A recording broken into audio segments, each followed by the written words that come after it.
Hi there, I'm Sue Stockdale, and welcome to episode 110 of the Access to Inspiration podcast, the show where you can be inspired by people who may be unlike you. Today I'm talking to Poornima Luthra, an associate professor at Copenhagen Business School. She explains what active allyship means and how to reduce the fear of saying or doing the wrong thing when supporting diversity and inclusion within an organisation. If you want to read a transcription of this episode as you listen, go on over to our website at access.She and you'll find it there along with all the show notes. You can sign up for our newsletter while you're there too, at the bottom of the homepage. Welcome to the podcast, Poornima. It's great to speak to you today. Thank you so much for having me. This is so exciting. Well, as our listener will know, we champion diversity on this podcast because we've got over 100 episodes now from a diverse range of guests. And so it made me think then, let's dig into this subject a little bit deeper and explore it in terms of how we can understand diversity and inclusion a little bit better, which led me to find you, Poornima. I understand you're an associate professor currently at Copenhagen Business School. How did you get into that in the first place? Yeah, so I've had what would be called a squiggly career. I think it's Helen Tupper and Sarah Ellis who made this concept very famous with their TED Talk on the topic of a squiggly career. So I actually started with my undergraduate degree in electrical engineering. Now, in the family background that I come from as a South Asian woman, there were really three choices on the table. It was either engineering, law, or medicine. Given that I really didn't enjoy the thought of using a scalpel to cut someone up, I really didn't enjoy arguing for the sake of arguing, at least at that time when you're 17 years old. That was my concept of what law was. And so then it was engineering. And I happened to be good at math and I happened to be good at physics and chemistry. And so therefore that seemed like the natural choice there. I do remember having a conversation with my parents about, well, I really like the idea of understanding human beings and the workplace environment, organizational behavior, and really pursuing a business degree. But it was quite clear that going down that pathway would maybe not be the ideal career choice, because the question was, well, what would you do afterwards? What kind of career options would you have? And would it be good career options, whatever good means, right? So yes, I landed in engineering and I did okay. I enjoyed the courses that I always took in the business school, the cross-faculty courses that you could take every semester. So I would always enjoy being on that side of campus and those courses. So while I did my engineering degree and I did complete it, it became very clear, I think, to me, but also to my parents and to my family that, well, this wasn't the right choice, actually. I wouldn't thrive in that environment. But I also think there are some fundamental things that happened during that course of the 4 years that shaped actually the choices that I've made afterwards. And one of them was that I was one of a handful of women in a class or an elective theatre of about 300 students, right? And then when you think about intersectionality and you add in the dimension of being a woman of color, that number then becomes even smaller. In most tutorial rooms, I was often the only female student amongst 20 students in a tutorial room. And I was often told by my male peers that you don't want to spoil your nails, let me do the soldering for you. So there were these, what I call in my book, termite biases or microaggressions that over time just led to the belief that maybe this really isn't the pathway for me and I'm not going to thrive here. But I also didn't see any role models. You think about all the tech companies, engineering organizations. I couldn't see anyone who looked like me in leadership positions that were well represented. And that was actually perhaps one of the causes or reasons for me saying, well, it really isn't for me. This is not where I'm going to thrive. I have ambitions. I have goals. I want to be and achieve those goals. But this is probably not the environment.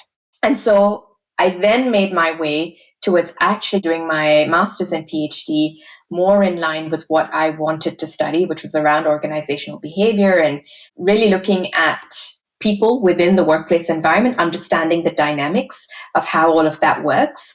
And that was really the pathway to get there. I've wanted to be in academia since I was maybe about 6-7 years old. My mom will tell me that I used to teach my teddy bears whenever I could, and my younger sister when she'd oblige. And so teaching has always been an integral part of who I am. My father was retired as a professor a couple of years ago, so I've always seen it in my family as well. But I always was very clear that it had to be tertiary education, that I wanted to teach and do research in that area at that level. And so that was the pathway, and that was very clear. And so that's how I landed up with doing my PhD, starting my first academic position in Singapore, faculty position, and then 8 years ago, joining the Copenhagen Business School. I love the squiggliness as you describe it. And also what I'm hearing there is the influence of expectations from others and the influence of the environment that you find yourself in and how that shapes who you are and how you view the world. Absolutely. Given you then find yourself in Copenhagen Business School, then how did you come to turn your attention particularly to looking at inclusive leadership? Yeah, so I think it's been a process. I've been teaching at a university in Singapore for a number of years, and there was a new course, a master's course that was being created, and it was right up my alley. It was right in my teaching interests and my research interests. And up till that point in time, I'd only taught undergraduate courses. So this was exciting for me. The next stage, I felt like I was ready for it. So I went to the program director and I said, I'd really like to be considered for this role. And he looked at me and he said, not until you've got a lot more white hair. Looking back on that moment, I'm not sure if it hit me as hard as, when I think about it now, because that was really the turning point for me to really get into looking at the intersectional lens of inclusive leadership, of inclusive organizations, because we really do focus primarily on gender and maybe ethnicity, maybe sexual orientation, depending on where we are in the world. But these don't exist in isolation. And in that moment, I was there as a woman of color in that conversation, but it was actually age that was the discriminating factor there. There could be other factors, but that was at that moment, it was age. And that really sparked off my desire to want to put more on the table, to get organizations and leaders in organizations to understand that when they're looking at an inclusive organization and who they're being inclusive to, there's an intersectional range of identities that is representative of the demographics of our society, of the world, and our customers. And that needs to be taken into account. So I think that was a real turning point for me in terms of my own research and my teaching interests as well. And that switch came on. But I would say that my interest in inclusion and diversity, I think, has always been there. I think even as a child, it was something that I was always interested in. I took inequality and inequity that I saw around me quite harshly. It affected me very deeply. Whenever I could volunteer, I would volunteer in organizations that would be helping children with, for example, with learning needs. And I think I always had it somewhere in me, but it wasn't well articulated in the 90s and the early 2000s, as I can maybe put more words to it today because we all have much more of a common vocabulary and understanding around that. So I think I always had it in me, but that was a real turning point, I think, career-wise, in going down the pathway of really focusing my research and my energy into intersectionality and then inclusive leadership and actions, right? What can we do differently? So that makes complete sense. And as you're describing it to me, Poornima, I'm thinking of a leader in an organization who has pressures on them to deliver. They also recognize that they often have to focus on diversity and inclusion, not necessarily always want to. And yet it could almost seem overwhelming in that it's not just about gender or ethnicity. Now I have all these other things to think about as well. What would be your suggestions to that leader who's maybe a little bit skeptical and yet sees that they have to do something? Where do they start? That's a great question. And it's a question that comes up very often, right? And the leaders I work with often say, Poornima, we've been struggling with gender, one dimension, for so long, and that to the binary identities, right? In most organizations, they're not even focusing on gender fluidity or non-binary identities, transgender individuals. They're not. There's not enough efforts being put in that area. But even within the binary, we're struggling. We can't meet our quotas and targets. We're not moving things along. So you are now telling us that we need to focus on all these different things? I mean, you've got to be out of your mind, right? That's pretty much what leaders are thinking about. But here's the thing. If we continue to look at diversity as being one dimension or two dimensions at the most, we'll never make progress, because until and unless we look at this holistically, because none of us show up in our workplaces in one dimension. I don't go to work as a woman on some days and as a person of color on another day, of a particular age on a third day. I go to work with this intersectional diversity thumbprint, and I experience my workplace and society through that intersectional lens. So we need leaders to understand that in looking at it more holistically, in looking at it more completely, they'll actually be able to reflect more deeply and then take actions that will have greater benefit for a wider range of intersectional identities and move the needle further and faster. Because this myopic way of looking at it, focused on one area, simply creates this toxic environment of pitting one group against another, whether it's majority ethnic representation against the minority or underrepresented, whether it's cisgendered heterosexual individuals against the LGBTQ plus community, or whether it's women against men. And when we look at it in that way, as a zero-sum game, that it's one group against another, we actually do more harm, which is why we're here. We've made paltry progress, quite frankly, when it comes to DEI. We've been at it for the last couple of decades on trying to address inequity and inequality in our organizations. But we don't have that focus on looking at it holistically, looking at it systemically, looking at it as interconnected parts.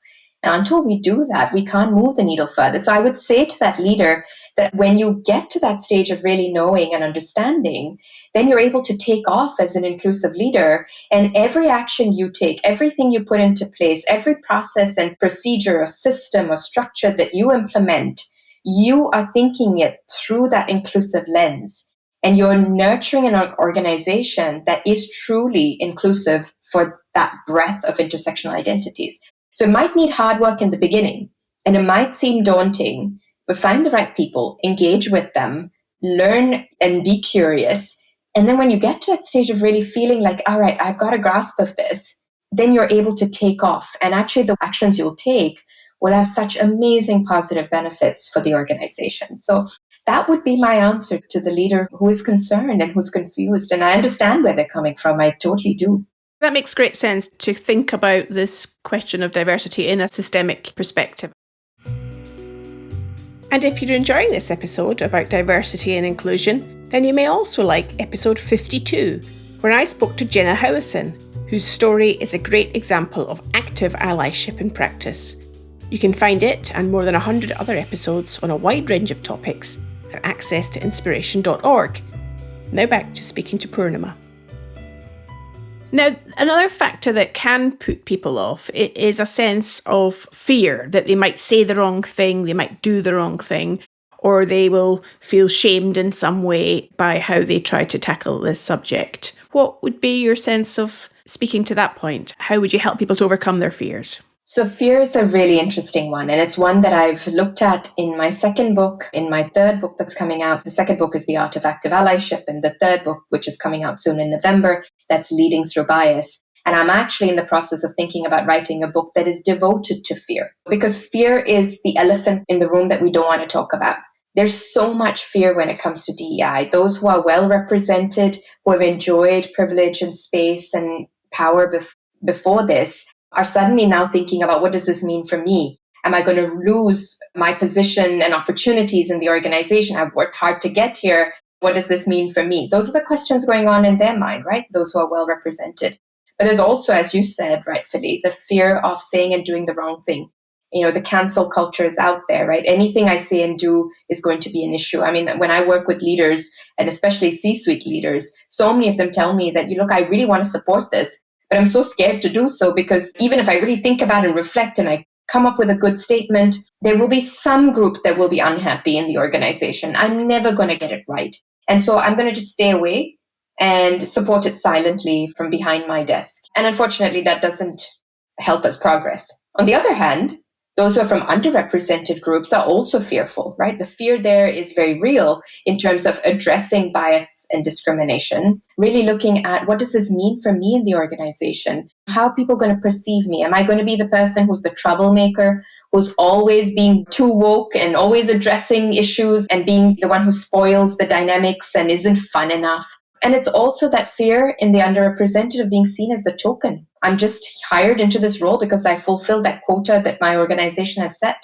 And those are very, very relevant fears as well. So there's fear on both sides, and both sides, the fear that is there, that exists, is real, and it feels real. And we don't address it enough. We don't talk about fear enough. But it is a topic that we really need to put on the table. And as a starting point, because this is an area of research that I'm really looking into now, and sometime next year or the year after, there will be a book out on this that really unpacks this fear and provides very tangible things for us to have that courage to do something about it, to overcome the fears. But I think asking ourselves honestly where my fear lies. So when something triggers me in the diversity, equity, and inclusion space, when I feel triggered by what someone has said, when I feel that, that's so woke, or, oh, great, now I can't even say this anymore, right? When those thoughts come to my mind, I think taking a step back before reacting. When we look at neuroscience, there are really two directions our brain or our mind and body take when we're triggered by fear or triggered by something that generates fear in us. We either go down the flight or fight mode. Either we hide ourselves in a cave and say, this is not for me, this is too much, I can't be bothered. Either way, whether we're well represented or underrepresented, and this is too much, I can't manage it. But on the other side, we also sometimes fight it. We immediately resist it. And we find ways to be aggressive or passive aggressive, even to fight back, right? And those are the two modes we get into. But the next time the trigger comes, pause for a moment, take a step back and say, why am I feeling triggered about this? What is it that I am so fearful of? I love Marie Curie's quote on fear. Nothing in life is to be feared. It is only to be understood. I don't think we spend enough time trying to understand because we react. And so I would say, take a pause, step back, and really ask yourself the multiple questions about why you're feeling triggered. What is it about what the person's saying, doing, the organization is doing that is really affecting you so deeply? And ask yourself the question, what am I afraid of? That's a great way to do it. If we take this subject and add in a different perspective, allyship, now I'm not always even sure what that word means, so I'm going to be interested to get your take on it, Poornima. I'm just thinking of a scenario where one might be in a meeting and observe a behaviour, a part of the conversation that makes you feel uncomfortable. So you're triggered and you're not sure at that moment what to do about it, whether you should say something. I'm wondering, is that the type of moment where this allyship idea comes into play? Help us to understand a little bit more about what this word means and how does it show up and what can we do to be a better ally? So allyship is a relatively new word for most of us, right? And it only became word of the year in the year 2021. So it's just 2 years ago. So we can all be forgiven for being skeptical about what this word means. It also is a word that doesn't translate well across countries and languages. It's not well understood. You know, when you're sitting in a part of the world where English is the dominant language that is spoken and the language of communication, then it might be a word that you might have come across. But in most other languages, it doesn't exist. So when I work with global companies and clients, translating the word allyship into, for example, French, or where I'm sitting here in Denmark, into Danish, actually requires us to have multiple sentences to describe what it actually means. Because, for example, in French, I think the closest word, and I could be mistaken about this, but I think the closest word to allyship is accomplice, or the word for accomplice. And that's not quite it either. It's those nuances. And in Danish, it doesn't exist. Even in Hindi, for example, you can't find a one-to-one translation to allyship.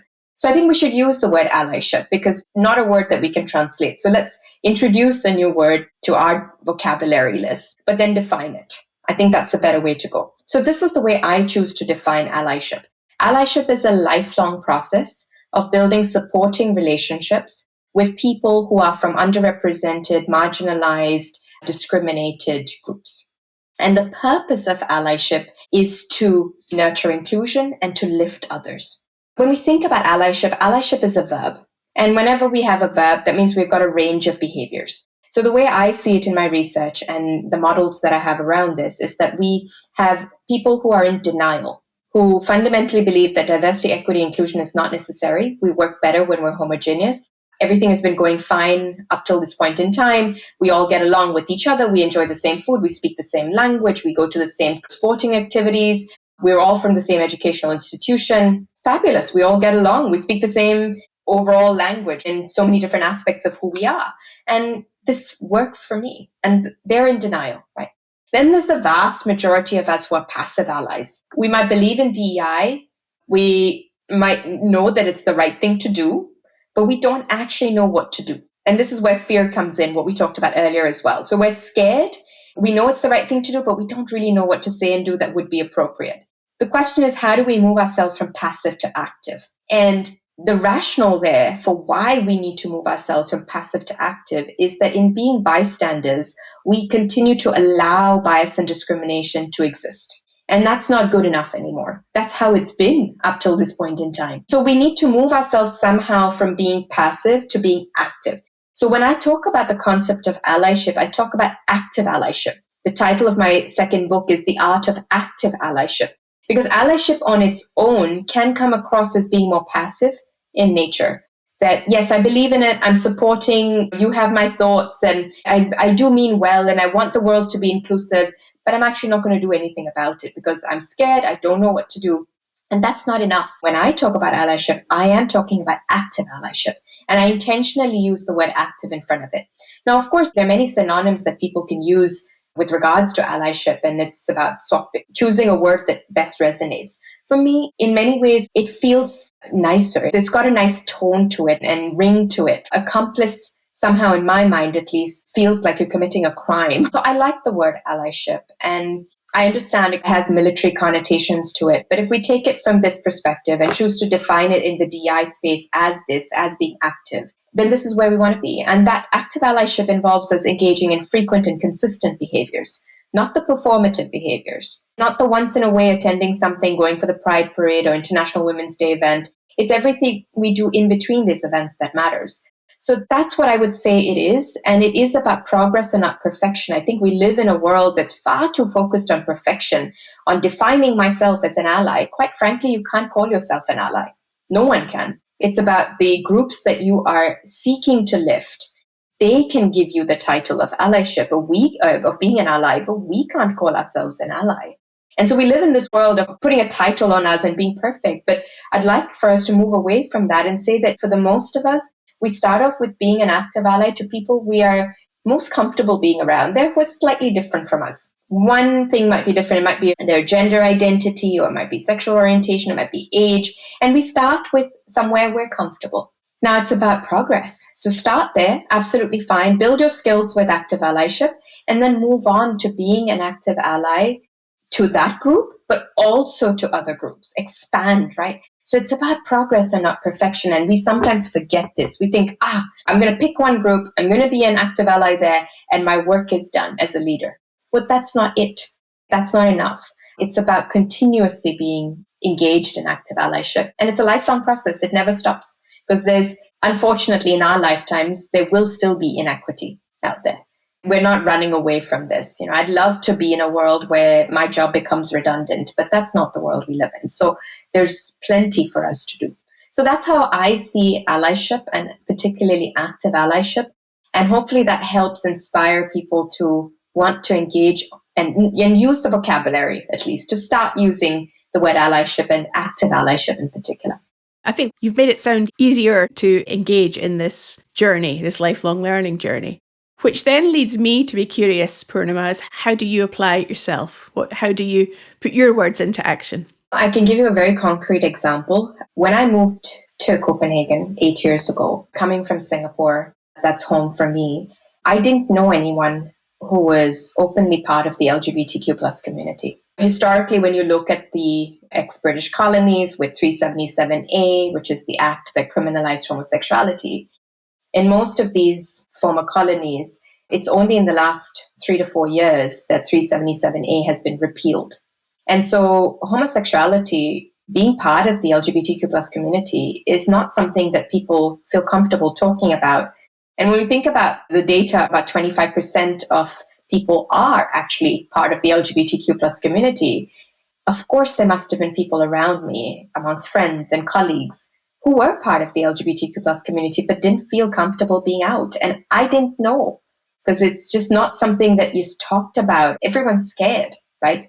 And moving here, that was the work that needed to be done for myself, to unpack my own biases, to understand my social conditioning, to do my homework and be curious about, why do I hold these biases? Why have I never met someone or known someone up till this point in my life? I mean, I was in my 30s and I had not known someone well enough who was part of the LGBTQ plus community. I mean, it's bizarre today where I am sitting in Denmark to say this, but I think that's what I needed to sit with. And it took me time, and I've made mistakes, many mistakes, saying the wrong thing, using the wrong pronouns, addressing someone by their former name when they were transitioning. I've made all of those mistakes. But today, I'm so grateful for all the people who have been patient with me, who've taught me, who have felt comfortable to correct me. And it's so amazing today that I have close friends, close colleagues, collaborators who are part of the LGBTQ plus community, who are featured in my books, and who I love working with. I love engaging with them. And it's such a joy and treat to have them as part of my life. I am so much more enriched as a human being today than I was 8 years ago. I have so much more love for people who are different from me, who choose to have a different family constellation from me. I can share this. Just last night, my husband and I were out for a date night. Both our kids are away on a school trip, which is the first time since having children that has happened. So we decided to take the opportunity to go out for dinner. And in the table behind us, there was a gay couple with their adopted child. 8 years ago, that would have been odd for me. I would not have been able to grasp that. I would have found that strange and uncomfortable. Today, when I saw them, I commented to my husband, I said, how beautiful is that? That it is part of society, as it should be. So this is a real, for me, this particular aspect, there are others, of course, but for me, this is an aspect that I feel has been a real growth. And it's a continuous growth. This never stops. I continue to make mistakes. I continue to learn from them. And that's the way I choose to practice the work that I do and what I write. So everything I write really comes from this place of having tested it on myself first, along with many other people that I obviously work with, and leaders that I train, and employees that I train, and people that I speak to in keynotes. But ultimately, I have to test it on myself. If it doesn't pass the Poornima test, then it doesn't get in a book. Well, that sounds like that's an important benchmark. Fast forward in your own career journey and in your life, what do you hope that your long-term impact is on society? I hope I'm out of a job. I don't want to work in this area if there's no necessity for it, right? I'd love for a world that is truly inclusive. I'd love for a world where everyone is respected, everyone's valued, everyone has a role to play. And so my dream in my life is that. And I don't know how many people can actually say that they want to be out of a job, that they want to be made redundant. But I say it with conviction. I really do believe that I would love to be in that position. But I'm also a realistic optimist. And I know that that's not the world we live in. So for the time being, with all the inequity and inequality that exists in the world, I'd really love for people to really address that fear. You know, it is what's holding us back. It is the elephant in the room we're not talking about. And engage with your own fears. Take that time to deeply introspect and see why we're feeling so triggered about it. Where does this come from? Where does all this dismissing of woke ideology, where does all of this come from? Where is this fear? What does this fear look like? And for me, if more people were thinking about this and reflecting on this, I think we would actually make a lot more progress. So that's the world I would love to live in, with people questioning. I'd like to think that everyone thinks about this all the time, right? Because I'm thinking about this all the time. It's part of my work, and it's not a 9-to-5 job, right? Every Netflix program you put on talks about some aspect of discrimination. It's really hard to find content today when it's not there. Podcasts are everywhere, content everywhere, the news, it is everywhere. Dinner table conversations around that. So for DI practitioners, it's 24/7. It's our very existence. It's also our identities very often. If you come from a underrepresented group, it is your very existence and how you experience life. So I'd like to think that more people were thinking about it, but I know that people aren't. So my call to action for everybody who is listening out there is, please introspect. Think about it. Ask yourselves questions about why you fear this topic and why you aren't doing enough, why you're not taking actions, why you're not stepping up to be the active ally. And if you can't find a solid answer for why not, then the answer is step up, do something. Well, that's a wonderful way to end our conversation today, Poornima. And if our listener does want to find out more about you and your books and the work that you're doing, how might they do that? Yeah, a couple of ways. I'm most active on LinkedIn. That's probably the best way. So please do follow me, connect with me. If you've listened to this podcast, tell me what resonated with you. That would be a really nice thing for me to hear as well. You can also go to talented.dk, talented.dk. That's my website, and you can find out more about the work I do, where to order my books from, the books that I've written as well, and a bit more about me. So those are two main ways that you can learn more about the work that I do. It's been a lovely conversation today. What I've taken away from it is your ability to give us a safe entry into this subject, make it accessible, and I'm sure that it will inspire listeners to follow up and do some of that introspection that you've talked about. Thank you so much, Sue. Well, thanks to Poornima for her insights on active allyship and being a more inclusive leader. To help you to turn this inspiration into action, we've added in a reflection section on our website with 5 questions that you can reflect upon from what you've heard today. And if you want to keep connected with us, you can find us on all the social media platforms. Just search for Access to Inspiration. Next week, we have another guest from the world of academia, Paolo Savage, who is an associate professor at Oxford University, and he'll be discussing his research on finding innovative solutions to solve some of the world's sustainability challenges. I hope you can join us then.